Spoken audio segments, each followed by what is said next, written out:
Okay. So இந்த வீடியோவில் ஆங்குலரில் எப்படி சிம்பிள் ஃபார்ம்ஸ் ஹேண்டில் பண்ணுறது. ஸோ ஃபார்ம்ஸ் ஹேண்டில் பண்ணுறதுக்கு டெம்ப்ளேட் ட்ரிவன் ஃபார்ம்ஸ் ஒன்று இருக்குது, ரியாக்டிவ் ஃபார்ம்ஸ் ஒன்று இருக்குது. ஸோ இப்போ ஃபர்ஸ்ட் திங் நம்ம template driven form. So okay, இப்போ என்னோட ஆங்குலர் கோடில் first thing same app components மட்டும் தான் வச்சுருக்கிறேன். ஆப் காம்பனண்ட்டில் அதோட HTML ஒரு சிம்பிள் ஃபார்ம் கிரியேட் பண்ணியிருக்கேன். ஸோ இந்த ஃபார்மில் எந்த ஆங்குலர் கோடுமே இல்லை. ஜஸ்ட் ஒரு நேம் வாங்குறதுக்கு ஒரு இன்புட் பாக்ஸ், ஒரு டெக்ஸ்ட் பாக்ஸ் வச்சுருக்கேன்.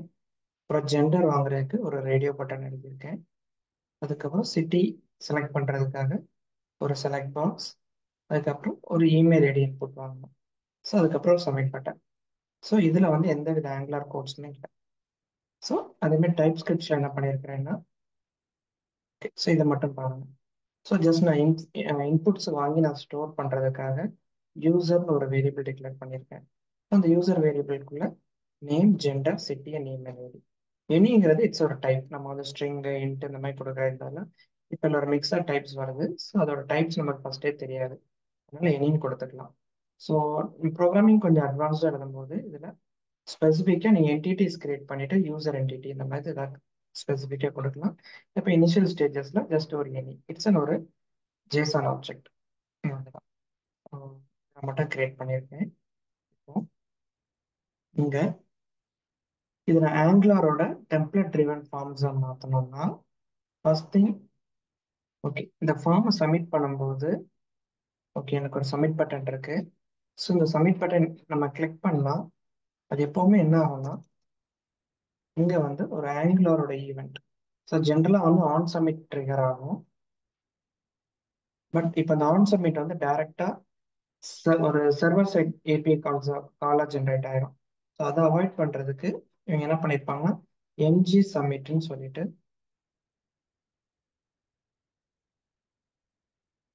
ஒரு ஈவெண்ட் கொடுத்துருப்பாங்க. ஸோ இது ஈவெண்ட், ஸோ வந்து நான் ப்ராக்கெட்டில் கொடுத்துருக்கேன். ஸோ இந்த ஈவெண்ட் வந்த உடனே சம் ஃபங்க்ஷனை நம்ம கால் பண்ணணும். ஸோ அந்த ஃபங்க்ஷன் இங்கே வந்து நம்ம இங்கே டிக்ளேர் பண்ணிப்பேன். எக்ஸாம்பிள், ஸோ ரெஜிஸ்டர் சொல்லிட்டு நான் எழுதிப்பேன். ஓகே, ஸோ இப்போ இந்த ரெஜிஸ்டருங்கிற ஃபங்க்ஷனை வந்து இங்கே கால் பண்ணுறேன். ஸோ இப்போ ஃபர்ஸ்ட் திங் நீங்கள் ஒர்க் பண்ணி பார்க்கும்போது நீங்கள் இதை கிளிக் பண்ணீங்கன்னா இந்த ரெஜிஸ்டருங்கிற இந்த ஃபங்க்ஷன் கால் ஆகும். ஸோ கால் ஆகுதான் செக் பண்ணுறதுக்கு உள்ள வேணால் ஒரு கன்சோல் டாட் லாக் போட்டு டெஸ்ட் பண்ணிக்கலாம்.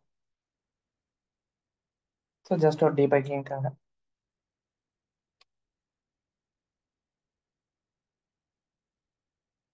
ஓகே, ஸோ இது நான் ப்ரௌசரில் அதோட இன்ஸ்பெக்ட் எலமெண்ட்டோட கன்சோல் பார்ட் ஓப்பன் பண்ணிக்கிறேன்.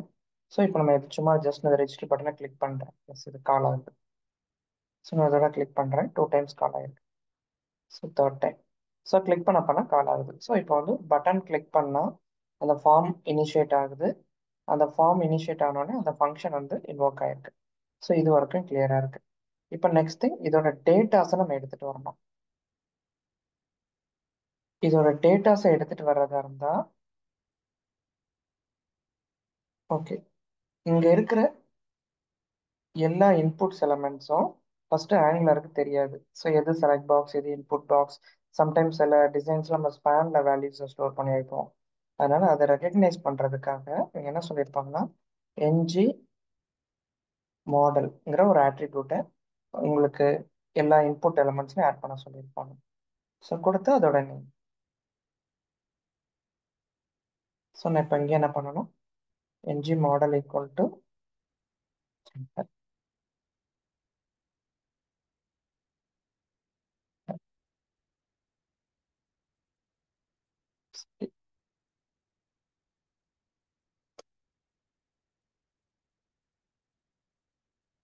ஸோ எல்லா இன்புட்ஸ் எலமெண்ட்ஸ்லையும் இந்த மாதிரி ஒரு ஃபீல்ட்ஸ் வந்து ஆட் பண்ணிடுங்க என்ஜி மாடல்னு சொல்லிட்டு. ஸோ ஆட் பண்ணிட்டீங்கன்னா ஃபார்ம் என்ன பண்ணுன்னா ஃபர்ஸ்ட் திங் இதுலேயே வந்து என்ன இருக்கும்னா என்ஜி மாடல் மாதிரி என்ஜி ஃபார்ம்ட்டு ஒன்று இருக்கும். ஸோ இது என்ன பண்ணுன்னா இங்கே இருக்கிற எல்லா என்ஜி மாடலோட வேல்யூஸையும் கலெக்ட் பண்ணிடும். ஸோ கலெக்ட் பண்ணிட்டு அது இந்த என்ஜி ஃபார்மில் ஸ்டோர் ஆகிருக்கும். ஸோ அந்த என்ஜி ஃபார்மில் ஸ்டோர் ஆனதை நான் என்ன பண்ணிக்கிறேன்னா ஒரு லோக்கல் வேரியபிள் கிரியேட் பண்ணிக்கிறேன் நான். So local variable name data. So local வேரியபிள்னா ஃப்ரண்ட்ல நம்ம ஒரு ஹேஷ் கொடுக்கணும். ஸோ இப்போ வந்து என்ன ஆயிரும்னா உங்களோட எல்லா என்ஜி மாடல் டேட்டாஸும் வந்து என்ஜி ஃபார்மில் ஸ்டோர் ஆகும். அதை ஒரு லோக்கல் வேரியபிளில் ஸ்டோர் பண்ணிவிட்டு அந்த லோக்கல் வேரியபிளை நான் ரெஜிஸ்டருங்கிற ஃபங்க்ஷனுக்கு பாஸ் பண்ணிடுறேன். அப்போ டேட்டாஸை இங்கே பாஸ் பண்ணியாச்சு. ஓகே, இப்போ சேவ் பண்ணோன்னே கீழே இங்கே எரர் வரும், ஏன்னா அங்கே மெத்தட் ஆர்குமெண்ட் மிஸ் மேட்ச் ஆகுது. ஸோ இங்கே நான் என்ன பண்ணிக்கிறேன்னா அந்த டேட்டாவை ரிசீவ் பண்ணிக்கிறேன் of type ng model. So இங்கே கொடுக்கும்போது பார்த்துக்கிங்க என்ஜி மாடல் வந்து ஒரு கிளாஸ், ஸோ என் கேப்ஸில் இருக்கும். HTML கொடுக்கும்போது என் ஸ்மாலில் இருக்கும். இது வந்து ஒரு ஆட்ரிபியூட். பட் இந்த என்ஜி மாடல் என்ஜி ஃபார்ம் எல்லாமே ஒர்க் ஆகணும்னா நீங்கள் மேலே மறந்துடாமல் ஃபார்ம் மாடியூல் இம்போர்ட் பண்ணியிருக்கணும்.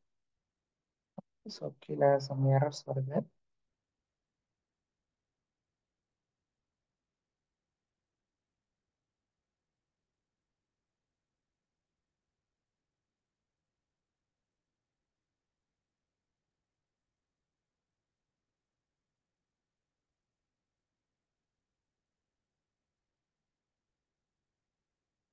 சார் இது என்ஜி மாடல் தப்பாக கொடுத்துட்டேன். Ng form.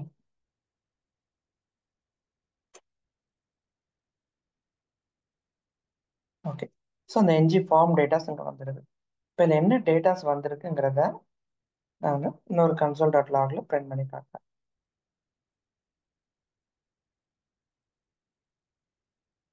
ஓகே, ஸோ இப்போ நம்ம வந்து ப்ரௌசரில் போய் செக் பண்ணி பார்க்கலாம். ஓகே, கன்சோல் இப்போ எம்டியாக இருக்குது. ஸோ எதுவும் இருந்துச்சுன்னா கிளியர் பண்ணிவிட்டுங்க. ஸோ இதில் வேல்யூ சம்திங் நேம்ட்டே வருது.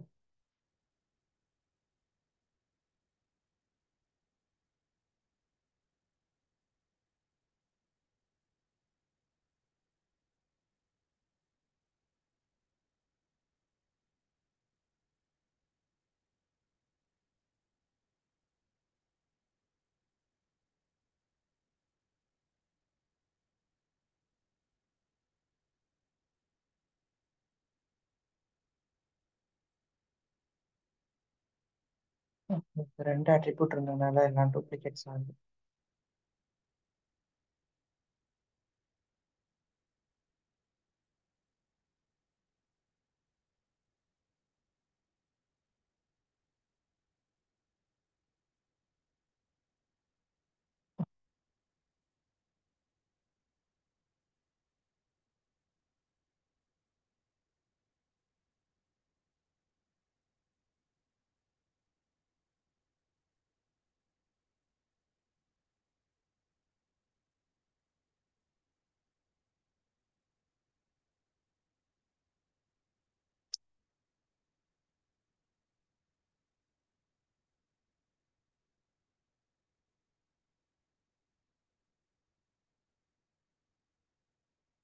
சாரி, இதில் வந்து என்ஜி மாடல் மட்டும் கொடுத்தா போதும். அது ஏற்கனவே நேம் அட்ரிபியூட்ஸை தான் டிஃபால்ட்டாக எடுக்கும்.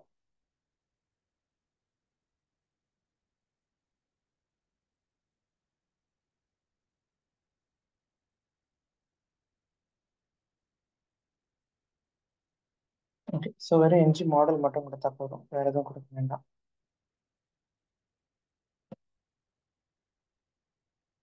ஓகே, இப்போ நம்ம வந்து ரெஜிஸ்டர் பண்ணும்போது என்ன ஆகுதுன்னு செக் பண்ணிக்கலாம்.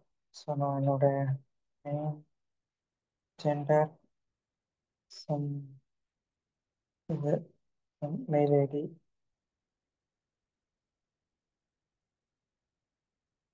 கொடுத்து ரெஜிஸ்டர்னு கொடுக்குறேன். ஸோ அந்த ரெஜிஸ்டர் மெத்தட் கால் ஆயிருக்கு. கூடவே அந்த என்ஜி ஃபார்மோட டேட்டாஸும் வந்திருக்கு. ஸோ என்ஜி ஃபார்மோட டேட்டாஸை எக்ஸ்பேண்ட் பண்ணி பார்க்கலாம். ஸோ என்ஜி ஃபார்மோட டேட்டாஸ் எக்ஸ்பேண்ட் பண்ணி பார்த்தீங்கன்னா அந்த ஃபார்மோட ஒரு டீட்டெயில்டு இன்ஃபர்மேஷன்ஸ் நிறைய இருக்கும். ஸோ அது யூசர் டச் பண்ணியிருக்காங்களா, அதில் எதுவும் டிசேபிள் ப்ராப்பர்ட்டிஸ் எப்படி இருக்குது, எரர்ஸ் எதுவும் இருக்குதா, HTML வேலிடேஷன்ஸ் இருந்துச்சுன்னா அதில் எரர்ஸ் மெசேஜ் சம்திங் இது எல்லாமே வரும். இதில் வேல்யூங்கிற ஒரு அட்ரிபியூட்டில் போய் செக் பண்ணி பார்த்தீங்கன்னா நம்ம டைப் பண்ண எல்லா வேல்யூஸுமே இருக்கும். ஸோ சிட்டி என்ன, இமெயில் ஐடி என்ன, ஜெண்டர் என்ன, ஃபார்ம் என்ன. ஸோ நமக்கு தேவை அந்த வேல்யூ அட்ரிபியூட் தான். ஸோ நீங்கள் உங்களோட வேரியபிள்ஸில் டேட்டா ஸ்டோர் பண்ணுறதா இருந்தால் டேரெக்டாக அங்கே வந்து this dot user dot name equal to, so இப்போ இங்கே இருக்கிற அந்த டேட்டா டாட் வேல்யூ டாட் அந்த நேம் இந்த வேரியபிளை ஸ்டோர் பண்ணிக்கலாம்.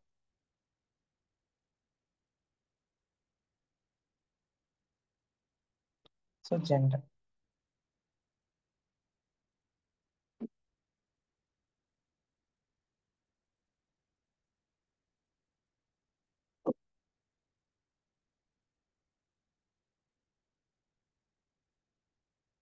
So city and email ID so எல்லாமே எடுத்து நாங்கள் ஸ்டோர் பண்ணிட்டேன்.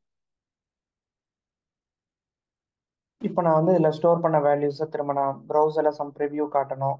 ஸோ இது எதுவும் நான் செக் பண்ணணும்னா இந்த HTML ஃபைனலாக வந்து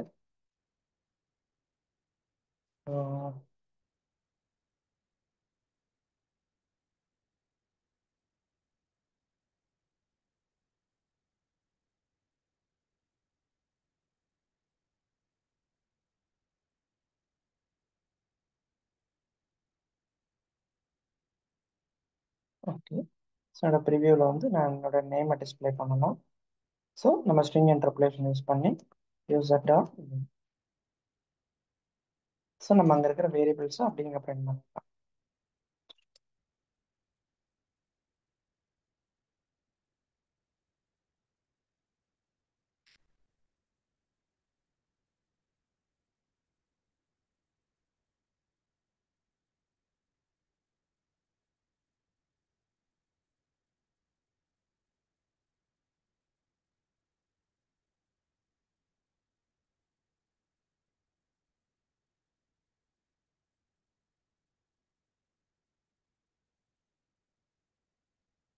ஓகே. ஸோ இதை நான் ஜஸ்ட் நான் பிரிண்ட் பண்ணியிருக்கேன். ஸோ ஃபஸ்ட் டைம் இதை ஓப்பன் பண்ணும்போது உங்களுக்கு கீழே இந்த ப்ரிவியூவில் எந்த டேட்டாஸுமே இருக்காது. ஸோ இப்போ நான் டேட்டாஸ் நான் பிரிண்ட் பண்ணுறேன். சிட்டி. ஸோ வந்துருச்சு. ஸோ ஃபார்ம் சப்மிட் ஆயிடுச்சு. சப்மிட் ஆன டேட்டாஸை டூ-வே பைண்டிங் வழியாக நான் அங்கே டிஸ்பிளேயும் பண்ணியிருக்கேன். இப்போ நீங்கள் ஃபஸ்ட் டைம் ஃபார்ம் பார்க்கும்போது இதில் ஏதாவது டிஃபால்ட் வேல்யூஸ் நீங்கள் ஃபஸ்ட்டே செட் பண்ணணும். இப்போ சிட்டி வந்து நான் டிஃபால்ட்டாக சென்னை. இந்த மாதிரி ஏதாவது உங்களுக்கு பண்ணணும்னா நீங்கள் என்ன பண்ணிடுங்கன்னா உங்களோட டைப் ஸ்கிரிப்டில் ஒரு வேரியபிள் டிக்ளேர் பண்ணிடுங்க.